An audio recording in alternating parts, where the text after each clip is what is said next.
英語聞き流し10分間、名作リスニング、英語テキストと MP3 ダウンロード、その他の物語は、ホームページよりご利用いただけます。88thpp.com 88thpp.com You want to go home? No doubt, Doctor, he remarked as we emerged. Yes, it would be as well. And I have some business to do which will take some hours. This business at Coburg Square is serious. Why serious? A considerable crime is in contemplation. I have every reason to believe that we shall be in time to stop it. But today being Saturday rather complicates matters. I shall want your help tonight. At what time? 10 will be early enough. I shall be at Baker Street at 10. Very well. And, I say, Doctor, there may be some little danger, so kindly put your army revolver in your pocket. He waved his hand, turned on his heel, and disappeared in an instant among the crowd.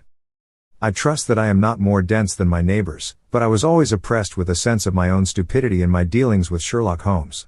Here I had heard what he had heard, I had seen what he had seen, and yet from his words it was evident that he saw clearly not only what had happened but what was about to happen, while to me the whole business was still confused and grotesque. As I drove home to my house in Kensington I thought over it all, from the extraordinary story of the red-headed copier of the encyclopedia down to the visit to Saxe Coburg Square, and the ominous words with which he had parted from me. What was this nocturnal expedition, and why should I go armed? Where were we going, and what were we to do? I had the hint from Holmes that this smooth-faced pawnbroker's assistant was a formidable man, a man who might play a deep game. I tried to puzzle it out, but gave it up in despair and set the matter aside until night should bring an explanation.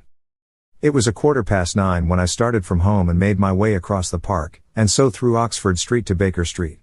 Two hansoms were standing at the door, and as I entered the passage I heard the sound of voices from above. On entering his room, I found Holmes in animated conversation with two men, one of whom I recognized as Peter Jones, the official police agent, while the other was a long, thin, sad-faced man, with a very shiny hat and oppressively respectable frock coat. "Ha! Our party is complete," said Holmes, buttoning up his pea jacket and taking his heavy hunting crop from the rack. "Watson, I think you know Mr. Jones, of Scotland Yard? Let me introduce you to Mr. Merriweather, who is to be our companion in tonight's adventure." "We're hunting in couples again, Doctor, you see," said Jones in his consequential way. "Our friend here is a wonderful man for starting a chase. All he wants is an old dog to help him to do the running down." "I hope a wild goose may not prove to be the end of our chase," observed Mr. Merriweather gloomily. "You may place considerable confidence in Mr. Holmes, sir," said the police agent loftily. "He has his own little methods, which are, if he won't mind my saying so, just a little too theoretical and fantastic, but he has the makings of a detective in him. It is not too much to say that once or twice, as in that business of the Sholto murder and the Agra treasure, he has been more nearly correct than the official force." "Oh, if you say so, Mr. Jones, it is all right," said the stranger with deference. "Still, I confess that I miss my rubber. It is the first Saturday night for 27 years that I have not had my rubber." "I think you will find," said Sherlock Holmes, "that you will play for a higher stake tonight than you have ever done yet, and that the play will be more exciting. For you, Mr. Merriweather, the stake will be some £30,000, and for you, Jones, it will be the man upon whom you wish to lay your hands. John Clay, the murderer, thief, smasher, and forger. He's a young man, Mr. Merriweather, but he is at the head of his profession, and I would rather have my bracelets on him than on any criminal in London. He's a remarkable man, is young John Clay. His grandfather was a royal duke, and he himself has been to Eton and Oxford. His brain is as cunning as his fingers, and though we meet signs of him at every turn, we never know where to find the man himself. He'll crack a crib in Scotland one week, and be raising money to build an orphanage in Cornwall the next. I've been on his track for years and have never set eyes on him yet. I hope that I may have the pleasure of introducing you tonight. I've had one or two little turns also with Mr. John Clay, and I agree with you that he is at the head of his profession. It is past 10, however, and quite time that we started.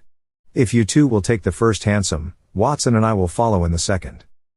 Sherlock Holmes was not very communicative during the long drive and lay back in the cab humming the tunes which he had heard in the afternoon. We rattled through an endless labyrinth of gaslit streets until we emerged into Farrington Street. "We are close there now," my friend remarked. "This fellow Merriweather is a bank director, and personally interested in the matter. I thought it as well to have Jones with us also. He is not a bad fellow, though an absolute imbecile in his profession. He has one positive virtue. He is as brave as a bulldog and as tenacious as a lobster if he gets his claws upon anyone. Here we are, and they are waiting for us. We had reached the same crowded thoroughfare in which we had found ourselves in the morning. Our cabs were dismissed, and, following the guidance of Mr. Merriweather, we passed down a narrow passage and through a side door, which he opened for us. Within there was a small corridor, which ended in a very massive iron gate. This also was opened, and led down a flight of winding stone steps, which terminated at another formidable gate. Mr. Merriweather stopped to light a lantern, and then conducted us down a dark, earth-smelling passage, and so, after opening a third door, into a huge vault or cellar, which was piled all round with crates and massive boxes. "You are not very vulnerable from above," Holmes remarked as he held up the lantern and gazed about him. "Nor from below," said Mr. Merriweather, striking his stick upon the flags which lined the floor. "Why, dear me, it sounds quite hollow," he remarked, looking up in surprise. "I must really ask you to be a little more quiet," said Holmes severely. "You have already imperiled the whole success of our expedition. Might I beg that you would have the goodness to sit down upon one of those boxes, and not to interfere?" The solemn Mr. Merriweather perched himself upon a crate, with a very injured expression upon his face, while Holmes fell upon his knees upon the floor and, with the lantern and a magnifying lens, began to examine minutely the cracks between the stones. A few seconds sufficed to satisfy him, for he sprang to his feet again and put his glass in his pocket. "We have at least an hour before us," he remarked, "for they can hardly take any steps until the good pawnbroker is safely in bed. Then they will not lose a minute, for the sooner they do their work the longer time they will have for their escape. We are at present, Doctor, as no doubt you have divined, in the cellar of the City branch of one of the principal London banks. Mr. Merriweather is the chairman of directors, and he will explain to you that there are reasons why the more daring criminals of London should take a considerable interest in this cellar at present." "It is our French gold," whispered the director. "We have had several warnings that an attempt might be made upon it." "Your French gold?" "Yes. We had occasion some months ago to strengthen our resources and borrowed for that purpose 30,000 Napoleons from the Bank of France. It has become known that we have never had occasion to unpack the money, and that it is still lying in our cellar. The crate upon which I sit contains 2,000 Napoleons packed between layers of lead foil. Our reserve of bullion is much larger at present than is usually kept in a single branch office, and the directors have had misgivings upon the subject." "Which were very well justified," observed Holmes. "And now it is time that we arranged our little plans. I expect that within an hour matters will come to a head. In the meantime, Mr. Merriweather, we must put the screen over that dark lantern." "And sit in the dark?" "I am afraid so. I had brought a pack of cards in my pocket, and I thought that, as we were a party carré, you might have your rubber after all. But I see that the enemy's preparations have gone so far that we cannot risk the presence of a light. And, first of all, we must choose our positions. These are daring men, and though we shall take them at a disadvantage, they may do us some harm unless we are careful. I shall stand behind this crate, and you conceal yourselves behind those. Then, when I flash a light upon them, close and swiftly. If they fire, Watson, have no compunction about shooting them down." I placed my revolver, cocked, upon the top of the wooden case behind which I crouched. Holmes shot the slide across the front of his lantern and left us in pitch darkness, such an absolute darkness as I have never before experienced. The smell of hot metal remained to assure us that the light was still there, ready to flash out at a moment's notice. To me, with my nerves worked up to a pitch of expectancy, there was something depressing and subduing in the sudden gloom, and in the cold dank air of the vault. "They have but one retreat," whispered Holmes. "That is back through the house into Saxe-Coburg Square. I hope that you have done what I asked you, Jones? I have an inspector and 2 officers waiting at the front door. Then we have stopped all the holes. And now we must be silent and wait." What a time it seemed! From comparing notes afterwards it was but an hour and a quarter, yet it appeared to me that the night must have almost gone, and the dawn be breaking above us. My limbs were weary and stiff, for I feared to change my position, yet my nerves were worked up to the highest pitch of tension, and my hearing was so acute that I could not only hear the gentle breathing of my companions, but I could distinguish the deeper, heavier in breath of the bulky Jones from the thin, sighing note of the bank director. From my position I could look over the case in the direction of the floor. Suddenly my eyes caught the glint of a light. At first it was but a lurid spark upon the stone pavement. Then it lengthened out until it became a yellow line, and then, without any warning or sound, a gash seemed to open and a hand appeared, a white, almost womanly hand, which felt about in the center of the little area of light. For a minute or more the hand, with its writhing fingers, protruded out of the floor.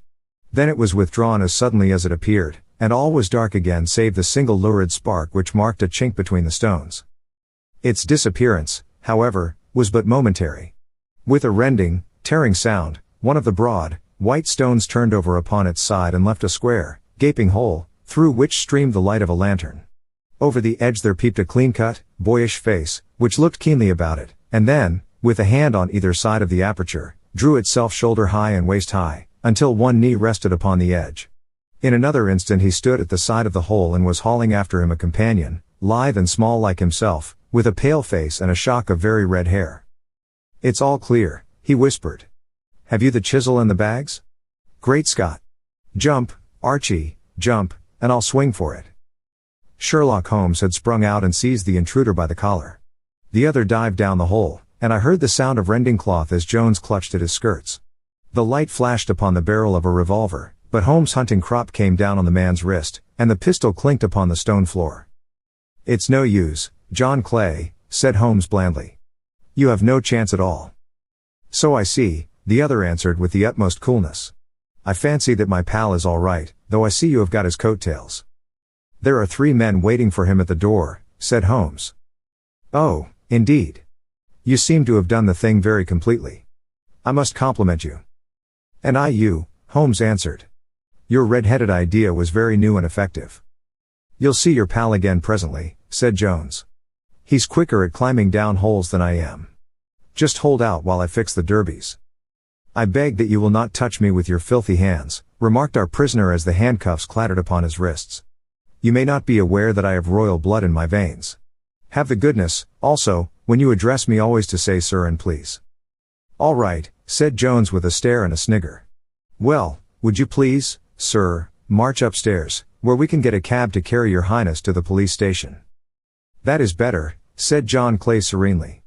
He made a sweeping bow to the 3 of us and walked quietly off in the custody of the detective.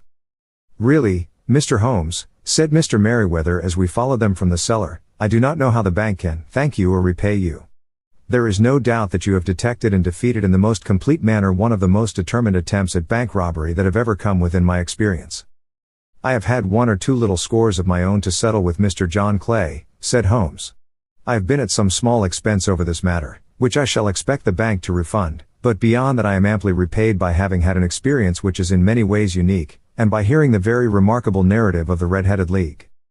You see, Watson," he explained in the early hours of the morning as we sat over a glass of whiskey and soda in Baker Street, "it was perfectly obvious from the first that the only possible object of this rather fantastic business of the advertisement of the League, and the copying of the encyclopedia, must be to get this not over bright pawnbroker out of the way for a number of hours every day. It was a curious way of managing it, but, really, it would be difficult to suggest a better.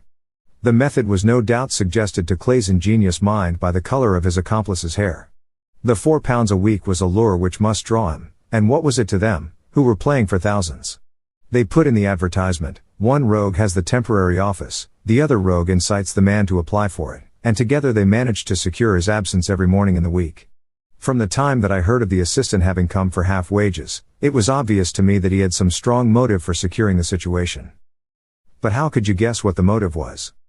Had there been women in the house, I should have suspected a mere vulgar intrigue.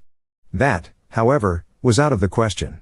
The man's business was a small one, and there was nothing in his house which could account for such elaborate preparations, and such an expenditure as they were at. It must, then, be something out of the house. What could it be? I thought of the assistant's fondness for photography, and his trick of vanishing into the cellar. The cellar. There was the end of this tangled clue. Then I made inquiries as to this mysterious assistant and found that I had to deal with one of the coolest and most daring criminals in London. He was doing something in the cellar, something which took many hours a day for months on end. What could it be, once more? I could think of nothing save that he was running a tunnel to some other building. So far I had got when we went to visit the scene of action. I surprised you by beating upon the pavement with my stick. I was ascertaining whether the cellar stretched out in front or behind. It was not in front. Then I rang the bell, and, as I hoped, the assistant answered it. We have had some skirmishes, but we had never set eyes upon each other before. I hardly looked at his face. His knees were what I wished to see. You must yourself have remarked how worn, wrinkled, and stained they were. They spoke of those hours of burrowing. The only remaining point was what they were burrowing for. I walked round the corner, saw the city and suburban bank abutted on our friend's premises, and felt that I had solved my problem. When you drove home after the concert, I called upon Scotland Yard and upon the chairman of the bank directors, with the result that you have seen. And how could you tell that they would make their attempt tonight? I asked.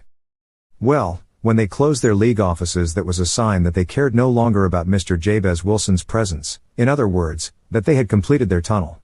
But it was essential that they should use it soon, as it might be discovered, or the bullion might be removed. Saturday would suit them better than any other day, as it would give them 2 days for their escape.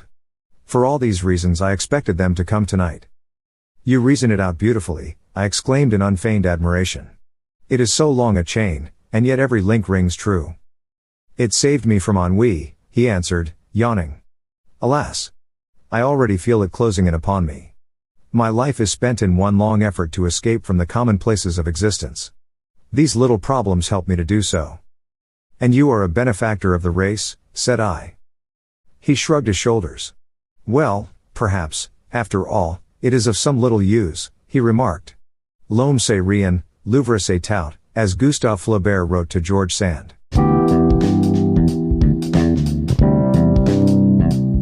英語聞き流し10分間、名作リスニング、英語テキストと MP3 ダウンロード、その他の物語は、ホームページよりご利用いただけます。88thpp.com 88thpp.com